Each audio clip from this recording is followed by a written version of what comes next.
자, 우리 사도행전 2장 41절과 42절 짧은 두 절 말씀 속에는 처음 이렇게 회심해서 주님께로 돌아왔던 초대교회 성도들의 그 시작점에 대한 그런 묘사들이 잘 기록이 되어 있습니다. 그래서 지난 시간 나눈 거 잠깐만 정리하자 그러면은 이들은 하나님의 말씀, 그러니까 베드로의 설교를 통해서 하나님의 말씀을 들었을 때 그것을 듣는 것으로 끝난 게 아니고 어떻게 했다 그랬어요? 받아들였다 그랬죠. 그죠? 그래서 요한복음 1장 12절에도 나오지만은 복음을 아무리 들어도 주 예수 그리스도 이 말씀을 주시는 주인이 되신 예수 그리스도를 마음의 구주로 영접하고 받아들여야 그게 말씀이 자기에게도 생명이 되는 거지.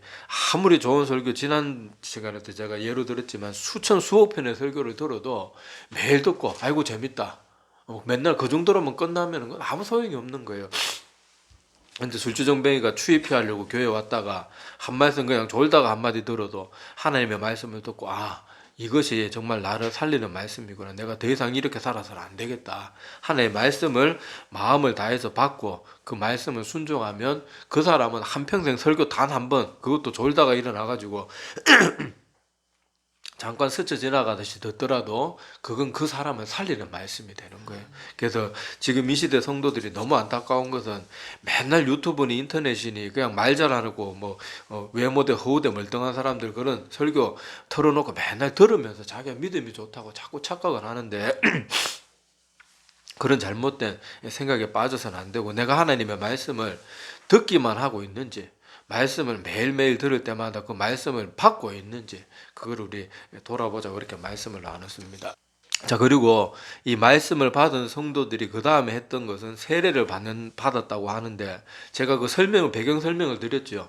초대교회 때 세례 받는다는 것은 정식 교인이 된다는 뜻일 뿐만 아니라 그것으로 인해 가지고 많은 사람들로부터 타겟이 되는 거예요. 공격할 대상이 되는 거고, 공격받는 대상이 되는 거고, 또 심지어 과격한 지역이나 과격한 환경 가운데 있으면은 때로는 그거 하나만으로도 목숨을 잃게 될 수 있는 그런 일이었습니다. 그런데 지금 이 시대에 그리스도인들은 하나님을 믿는데 하나님을 믿으면 그 믿음 때문에 고난도 각오해야 되는 그런 믿음으로 하나님을 믿는 게 아니고 다들 하나님 믿는 목적이 복 안 주면 안 믿는 식으로 복 받기 위해서 하나님 믿는 것처럼 그런 식으로 그렇게 신앙생활 하는 사람이 참 많아요. 그런데 제가 늘 한 번씩 질문 드리지만은 내가 하나님 믿는 것 때문에 복 못 받으면 안 믿을 거예요? 안 믿을 거냐고요? 그거 한번 생각해 봐야 돼요. 많은 사람들이 자꾸 하나님 믿는 목표가 내가 하나님 외에는 내가 정말 소망이 없다 이런 마음이 아니고 하나님 믿으면 그저 잘 되겠지. 복 받겠지. 그냥 그저 그런 생각으로 그냥 다른 모든 그런 미신적인 다른 신앙과 다를 바 없이 그저 그냥 종교적인 수준으로 하나님 믿는 사람들이 많은데 그래서는 안 됩니다. 이 초대교회 성도들은 세례 받는다는 것은 지금 우리처럼 그냥 때 되면은 아무 생각 없이 목사님 무슨 말하는지 하나도 못 알아듣겠는데도 그냥 오른손 들고 아멘 아멘 하면 세례 주고 그러는 세례가 아니었단 말이에요. 그때는 세례 받으면 자기의 목숨을 내놔야 될지도 모르고 일단 목숨까지는 아니더라도 일단은 세례 받고 정식 교인이 되면 많은 손해를 감수해야 되는 것은 분명한 사실이었어요. 그런데 그 모든 것을 각오하고 세례를 받았다는 것은 나에게는 하나님 믿는 거 외에 이제 다른 길이 없습니다. 그걸 인정하는 것과 같은 믿음이라는 것도 살펴보았습니다. 자, 그리고 그 다음에 세례를 받고 그 사람들이 한 일이 뭔가 하면 사도들의 가르침을 받았다고 나옵니다. 자, 여기서도 사도들의 가르침을 들었다고 표현하고 있지 않고 듣다고 나와요. 가르침을 받았다고 표현하고 있죠. 자, 그래서 하나님의 말씀이 우리 가운데 와서 성령이 우리 가운데 역사하게 되면은 우리의 영혼이 가만히 있을 수가 없어요. 전에도 지난 시간에도 말씀드렸지만은 생명이 태어나고 짐승도 새끼가 태어나면 젖을 쪽쪽 빨아야지 건강하게 자라거든요. 애기도 엄마 젖을 잘 먹어야 건강하게 자라는 것이지 아무리 입에 젖을 물려주고 이렇게 해도 자기 스스로 그걸 먹지 않으면 그 생명체는 죽을 수밖에 없는 거예요. 그리고 잠시 이 땅에 태어났다 그래도 잠깐 살아있을 뿐이지 계속해서 양식을 공급받지 못하고 젖을 공급받지 못하면 그 생명체는 얼마 못 간다는 것은 너무도 당연한 이치입니다. 그 영적인 것도 똑같아요. 우리가 하나님의 백성이 되었으면 이제 말씀을 더 알아야 돼요. 더 바른 길로 가기 위해서 점점 더 말씀을 알아가고 찾아가야 됩니다. 그리고 말씀을 배우는 것이 중요한 이유 중에 하나가, 자, 오늘부터 이제 여기 지난 시간에 했던 건 여기까지고 오늘 말씀에는 기록되어 있지 않지만은 말씀을 받는 것이 왜 중요하고 그런가 하면은, 지금 이 시대 여러분들 그런 얘기 많이 들었을 거예요. 한 교회 심지어는 목사님까지도 신천지에 넘어가가지고 교회가 송두리째 다 신천지로 넘어간 얘기, 아니면은 교회 중직자나 뭐 교회에서 막 믿음 좋기로 소문난 뭐 권사님이나 이런 분들이 신천지에 넘어가가지고 그 사람 따라 막 교회 성도가 절반 이상 나갔다, 이런 얘기 많이 들어봤을 거예요. 그리고 제가 대구에 가서 사역했을 때, 제가 막 그 교회 부임에 갔을 때 불과 얼마 전에 그 교회가 그런 일을 겪었다고 그러더라고요. 특히 심지어 청년부는 거의 뭐 절반 이상이 제일 믿음 좋고 열심히 있는 애들이 다 넘어가가지고 다 거기 뭐 청년부 회장인가 누군가 뭐 하여튼 그 열심히 있는 애, 그 애가 막 그렇게 하니까 그냥 뭐가 뭔지도 모르고 말씀도 잘 모르는 애들은 그냥 다 그냥 나가버려가지고, 그 청년부도 그랬고 많은 성도들이 막 신천지가 한번 그 교회를 다 쓸고 지나갔다. 제가 그 교회 처음 부임했는데 그 얘기를 들었어요.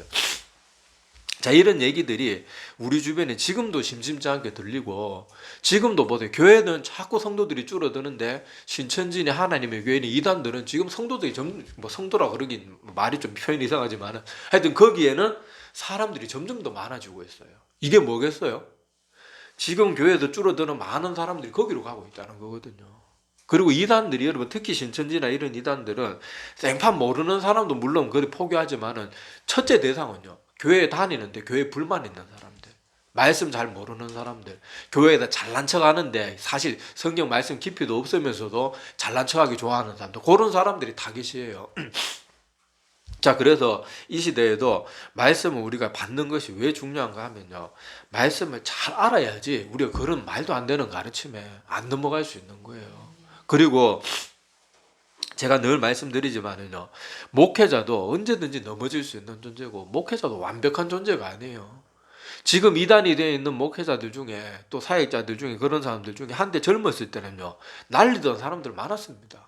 다 막 어디 가나 저 목사님 말씀 좋고 와 신실하고 능력 있다, 이런 말 들은 사람도 있단 말이에요. 근데 그 사람들이 자기의 교만 그렇게 칭찬 자꾸 받으니까 그 교만을 방치하고 그렇게 오만하게 행동하다가 이렇게 잘못되는 경우들이 있는데, 우리가 하나님의 말씀을 받을 때도, 성경 공부를 하든 뭘 하든 그걸 받을 때도요, 항상 내 중심은 하나님 성경 말씀에 있어야 돼요. 그리고 내가 하나님의 말씀을 어느 정도 알고 있어야지 나를 가르치는 사람이 지금 성경대로 가르치고 있는지, 그리고 적어도 내가 완벽하게 막 세세한 거 하나하나까지는 다 뜯어서 저게 잘못됐다 이게 잘못됐다 막 신학자처럼 분석하지는 못하더라도 뭔가 잘못된 가르침을 배웠을 때는, 이건 뭔지는 모르겠는데 성경에 가르치는 건 좀 다른 것 같다, 이 정도는 파악할 수 있는 정도는 돼야 돼. 이게 최소한이에요, 최소한. 근데 사람들은 이 최소한 수준의 성경 지식도 가지고 있지 않고 성경도 읽지도 않아요. 그래서 그저 그런 사람이 나타나가지고 그저 막 열정 있게 막 뭐 좀 말 좀 잘하고 막 정신없이 쏘아붙이면은 거기 사람들이 막 넘어가는 거예요. 막 맞아, 저 사람 저렇게 뜨겁게 말하는데 설마 틀린 말 하겠나?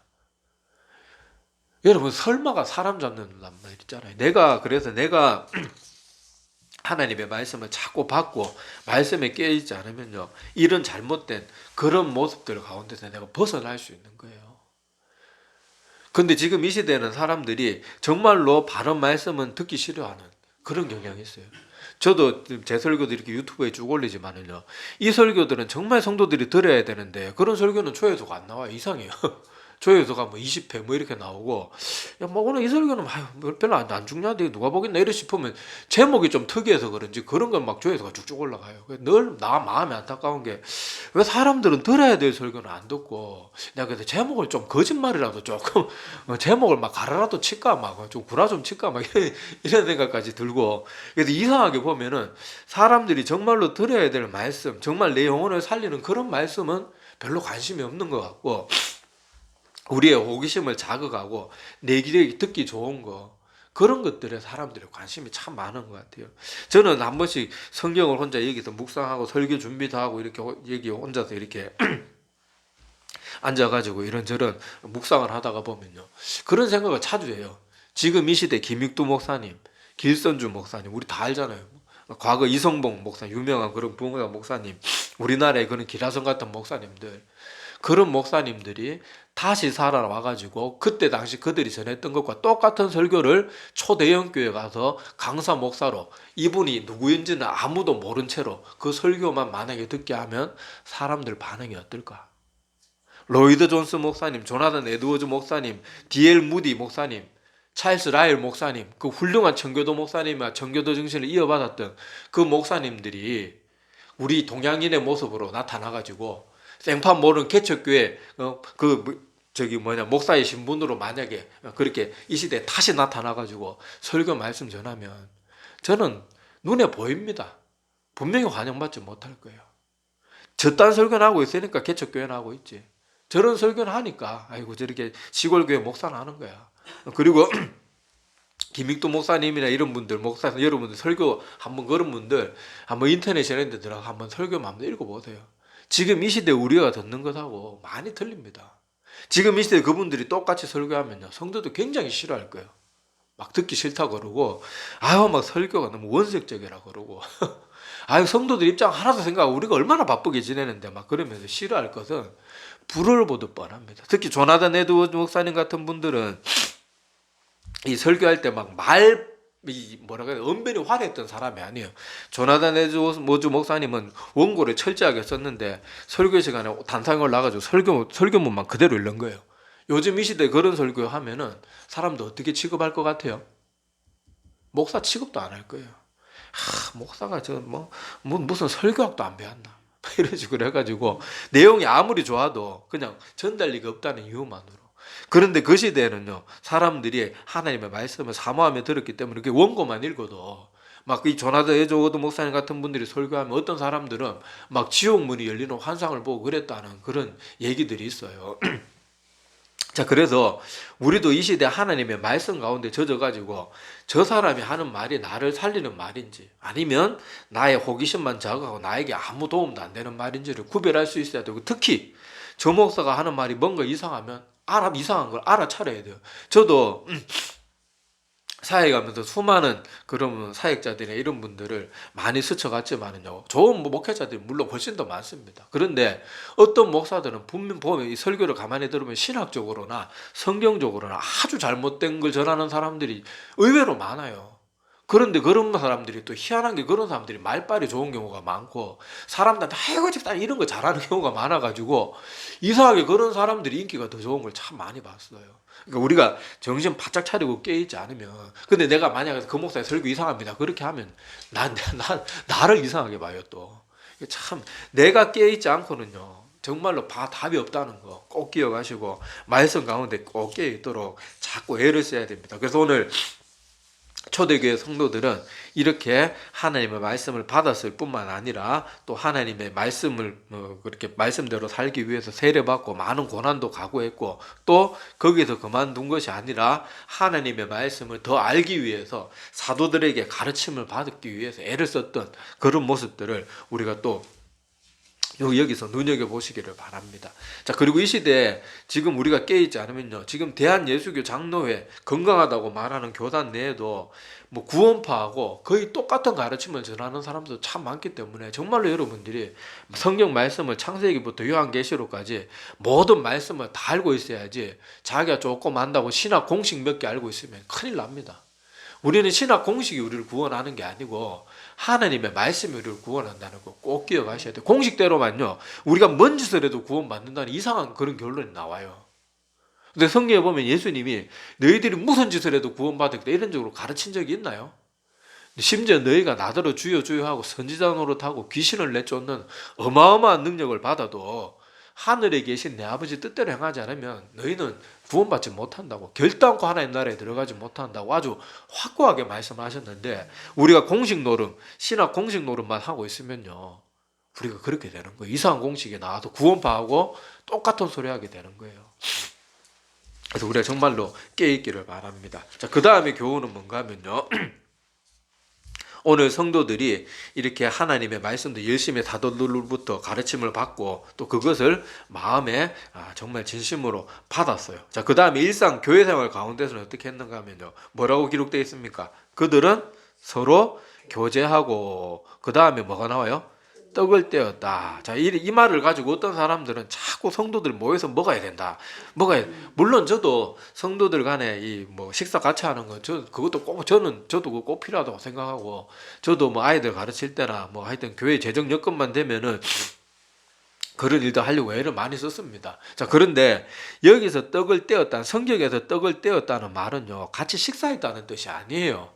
제가 전에도 한번 배경 설명 쭉 드려서 더 이상 길게는 설명 안 하겠는데, 자, 특히 사도행전이나 이런 데서 이렇게 앞에 큰 뭐 이런저런 따로 뭐 구체적인 설명 없이 떡을 떼었다 이렇게 말할 때 뭘 의미한다 그랬어요?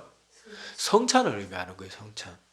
그러니까 지금 우리 이 시대에는 성도들이 모이면 사람들도 너무 많잖아요. 요즘 큰 교회는 막 성도들이 막 1000명이 넘는 교회들도 많고 또 중소도시라 그래도 작은 교회라 그래도 막 100명, 200명 되는 교회들이 많은데 그 사람들이 뭐하고 매일 성찬을 나누기 힘들단 말이에요. 근데 초대교회 때는 다 어떤 모습이었어요? 어떤 형태였어요? 다 가정교회 모습이었단 말이에요. 가정교회. 그래서 여러분 어떻게 보면 개척교회 좋은 면이 있어요.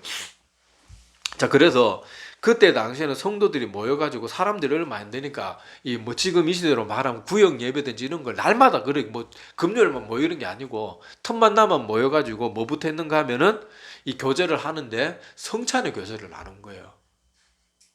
그러니까 지금 이 시대에는 그렇게 안 할 뿐이지 초대교회 때는 사람들이 모이면 항상 성찬식 하고 예배 드리고 그게 성도들의 교제였어요. 지금 이 시대처럼 막 예배 잘 드리고 그 식당 교회 식당에 가가지고 예배 잘 드리고는 밥 먹으면서 아이고 누구 무슨 집사 재수 없더라. 뭐 오늘 새신자 새로 왔는데 아이고 저 어디 본가 봐라. 아이고 막 저 뭐 술집 여자 아니야? 뭐 이러고 그러는 게 아니라니까요. 그런 게 교제가 아니고 초대교회 때는 성도들이 모이면 제일 먼저 예수님께서 우리에게 가르쳐 주신 대로 빵과 떡을 떼면서 이게 뭘 의미한다는 그걸 생각하면서 포도주를 마실 때는 이것이 얼마 전에 십자가에서 우리가 돌아가신 모습을 선명하게 봤던 그 예수님이 십자가에서 뚝뚝 그렇게 흘렸던 피, 마지막에는 창에 찔려가지고 물과 피가 함께 나왔던 그 피다. 그러면서 같이 먹고 울면서 먹고 또 떡을 뗄 때는 떡을 떼면서 맞아 예수님이 십자가에 달리시기 전에도 우리 위해서 채찍질 당해가지고 십자가에 달려서 우리 그 살점이 다 뜯겨 나간 거 보지 않았냐. 예수님의 이게 몸이다. 그러면서 또 울면서 감사하면서 그렇게 그 마음을 떡을 떼면서 감사한 마음을 담아서 또 예배 드리고 아름다운 교제 나누고 야 내가 오늘 사도 베드로한테 이런 가르침을 받았는데 이런 성경 공부를 했는데 이 말씀이 나한테 얼마나 힘이 되는지 모른다. 내가 예수 믿고 나서 하도 핍박하는 사람이 많고 집안에서도 쫓겨나고 호적도 파이고 지금 혈혈 단신 외톨인데 이 말씀 때문에 내가 밥을 안 먹어도 배가 안 고프다. 이런 말들이 오가야 돼. 요새는 뭐 성도들 모인다 그러면은 뭐 좋은 비싼 집 가가지고 맨날 남 험담하고 그리고 목사들 모임 자리도요. 가면은 맨날 나라 욕해요. 나라. 아니 요새는 사람들이 모이면 자기들이 무슨 애국지사라고 뭐 그렇게 나라를 아니 금모기 운동 때 금이라도 한 돈씩 냈으면 이 말도 안 해요. 막 생진 나라에 관심도 없던 사람들이 막 세상 천지 자기가 제일 애국자인 것처럼 맨날 나라 욕하고 누구 뭐 정치는 누구 이렇게 하면 안 되고 저렇게 하면 그 시간에 기도해 주라는 게 기도. 우리나라 정치인들 대부분이 초등학생만도 못하다는 거 저도 압니다. 욕하면 뭐가 달라집니까? 욕해서 뭐가 달라져요? 기도해줘요, 기도해줘요. 자, 그래서 이 초대교회 성도들은 모여가지고 이렇게 항상 예배하고 주님에 대해서 주님의 그 희생을 기리고 예수님이 우리를 위해서 맞아 이렇게 희생해 주셨지. 그걸 눈물로 감사하고 그러니까 그런 성도의 교제 가운데서 어떻게 남 험담이 나오고 그 개파를 나누고 막 이런 식으로 분쟁이 일어나고 왜 그러겠어요? 모일 때마다 막 뜨거움이 넘치는 거예요. 자, 그래서 뭐 했습니까? 자, 사도의 가르침을 받고 서로 교제하고 떡을 떼니까 자, 뭐 있다고 나와요? 오로지 기도하기를 힘쓰는 거예요. 우리가 하나님 앞에 감사도 뭘로 감사합니까? 찬양으로도 감사하지만 기도하면서 감사드리는 거예요. 아이고 하나님 저같이 죄인이 하나님의 말씀으로 이렇게 나를 인도해 주시지 않았으면 저 그냥 저 별 볼 일 없는 이방인으로 살다가 온갖 죄가 죄인 줄도 모르고 그게 그냥 잘 사는 건 줄 알고 엉망진창으로 살다가 지옥에 떨어졌을 텐데, 아이고 하나님, 제가 다시 오늘 자다가 생각해도 정말로 감사합니다. 그러면서 기도로 감사하고 그렇게 해서 이 초대교회 성도들은 떡을 떼고 교제하고 모여서는 기도하고 감사하면서 그렇게 하나님 앞에 온갖 정성으로 나아갔던 거예요. 그러니까 이 초대교회 성도들 얼마, 사실 뭐 지금 전 세계로 따지면 3,000명이 돌아왔다 그래도 일부잖아요. 그런데 이 일부밖에 안 되는 사람들이 지금 전 세계 그리스도인들이 이렇게 복음을 받게 된 씨앗들이 된 거예요. 거루투기들이 다 된 거란 말이에요. 그래서 우리 이 시대의 성도들도 하나님의 전에 모여서 자꾸 해야 될 것이 뭔지를 자꾸 생각을 해봐야 됩니다. 성도들이 모이면, 물론 저 성도들이 모여서 같이 식사 나누고 즐거운 시간 보내는 거 절대로 그거 나쁘다고 말하는 거 아니에요. 근데 모여가지고 쓸데없는 소리하고 남 욕하고 나라 욕할 것 같으면 아예 모이지를 말아요. 그냥 바로 모여가지고 귀한 시간에 비싼 밥 먹고 말라 자기 영혼까지 망치고 그런 얘기하면 기분 좋습니까? 막 열받잖아요. 그런 거 뭐하러 모여가지고 집에도 그냥 조용히 아이고 편하다 밥 먹고 배 두드리면서 편하게 들 수 있는데 괜히 모여가지고 열뻗치는 소리 하고 그럴 필요가 없단 말이죠. 그래서 교회는요, 와서 해야 될 것이 이 예수 그리스도, 예수님께서, 하나님께서 우리에게 베풀어 주신 그 사랑에 대해서 나누고 감사하고 아름다운 교제가 넘쳐나고 그래야 돼요. 지금 교회에는 불필요한 일들이 너무 많이 일어나고 있어요. 너무 많이. 그래서 전에 우리 여기 있는 분들은 다 들었겠지만 그 교회 떠나던 우리 집사님 하잖아요. 내가 이때까지 이 교회 저 교회 다니면서 이 교회에 있을 때 내가 제일 마음이 편했다 그러잖아요.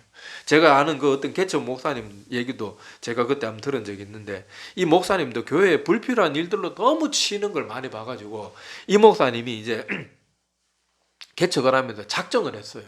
어떤 작정을 했는가 하면, 나는 앞으로 개척하면은 예배하고 말씀 외에는 예배, 말씀, 기도 외에는 아무것도 안 한다. 그렇게 아주 작정을 하고 정말로 저 대구 땅, 지금 대한민국에서 제일 복음 전하기 힘든 땅이 어딘가 하면 대구거든요. 그 대구 땅에 혈혈단신, 요새는 뭐 보통 사람들이 개척한다 그래도 자기가 사역하던 교회에서 다 뭐 교회도 뭐 건물도 해주고 뭐 성도들도 떼주고 그래서 개척하는 분이 대부분이지만, 이 목사님은 정말로 혼자 아무것도 없이 진짜 맨몸으로 나와가지고 개척을 해가지고, 이분은 정말 아무것도 안 했어요. 교회에서 말씀 예배 기도회는 정말 아무것도, 뭐 심지어 교회 절기 이런 것도 하나도 안 했대. 뭐 크리스마스니 뭐 성탄절이니 뭐 크리스마스 성탄절이니 뭐 저 추수감사절이 뭐 아예 뭐 예배 외에는 아무것도 안 했대. 아무것도. 예배, 성경 공부, 기도회 요것만 했는데요. 불과 얼마 안 되는 그 개척하기 힘들다는 그 대구 땅에서 막 요새는 100명 되는, 그 맨 땅에도 100명 개척하는 건 보통 일이 아니잖아요. 그래서 그 정도 만들어 놓고 또 다른 교회 청빈 받아가지고 또 어느 정도 사이즈가 있는 교회에 가서 또 근데 그래 그분이 그 교회에 와서 저도 그분을 만나서 얘기해서 그런 얘기를 듣게 되었어요. 그렇게 되었고 또 지금은 또 다른 곳으로 가셔서 또 이제 사역을 준비를 하고 계시는데, 자, 여기서도 알 수 있듯이요, 교회에서 지금 현대 교회에는요 자꾸 세상의 방법들이 자꾸 들어와가지고, 가만히 이렇게 제가 이렇게 사역하다가 성도들하고 사역해 보면 사람들이 자꾸 행사 중독, 일 중독에 걸려 있다는 생각을 많이 할 때가 참 많아요. 지금 아무것도 안 해도 잘 돌아가요. 부서가 잘 돌아가요. 아이들이 쥐들끼리 막 전도해가지고 애들이 막 부흥이 돼요. 그럼 우리가 해줘야 될 게 뭐예요?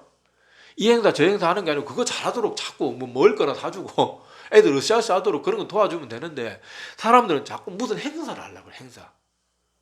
막 담임 목사님 보여줘야 되고 막. 그런 거 신경 쓰지 마세요. 그 교회 뭐 다른 부서 뭐 하든지 말든지 우리는 아이들 잘 오고 예배 잘 드리면 그거면 충분하다고. 그래도 아이고 옆에 무슨 이거 하는 뭐 무슨 행사 있는데 우리가 맨날 이렇게 있으면, 아니 교회에서 사람이 늘어나고 아이들이 기쁨으로 예배 잘 드리는 것보다 더 중요한 게 뭐가 있어요. 그런데도 그런 행사도 필요해서 하는 건 괜찮아요. 근데 불필요하고 다른 부서가 하니까 우리도 이거 해야 된다. 담임 목사님 뭐라 그러겠나. 그래가지고 일 중독에 빠져 있는 경우가 참 많아요. 그럴 필요 없단 말이에요. 교회의 본질은 성도가 모여서 예배 잘 드리고 하나님 말씀 통해서 은혜 나누고 또 우리가 부족하고 잘 안 되는 거 기도하면서 하나님께 간구하고. 그래서 성도들이 교회 와서는 내 마음이 어디에 집중돼야 돼요? 하나님께 집중돼야 돼요. 하나님께.